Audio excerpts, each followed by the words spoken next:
আচ্ছা, আমার একটা বক্তব্য আপনারা শুনেন, দেখেন এখানে কিছু আপনারা একটু সাংবাদিক আসসালামু আলাইকুম।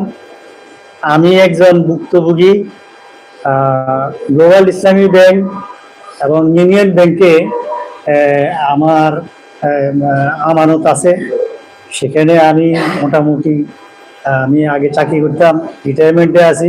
রিটায়ারমেন্ট বেনিফিট যা ছিল সেগুলো আমি ব্যাংকে জমা রাখছি, ইসলামী ব্যাংক। এখন ভুক্তভোগী।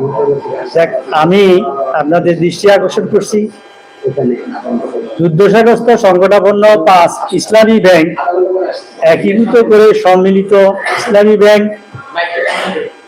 পিএলসি গঠন করার জন্য আমরা এর গ্রাহকগণ আনন্দিত এবং গ্রাহক ও জাতির পক্ষ থেকে আমি আবুল বাশার চৌধুরী আমাদের অন্তর্বর্তীকালীন সরকারের মাননীয় উপদেষ্টা, প্রধান উপদেষ্টা, অর্থ উপদেষ্টা, বাংলাদেশ ব্যাংকের গভর্নর ও সংশ্লিষ্ট যারা এর জন্য কাজ করেছেন সবাইকে অনেক অনেক ধন্যবাদ ও কৃতজ্ঞতা জ্ঞাপন করছি। সম্মিলিত ইসলামী ব্যাংকের জন্য আমার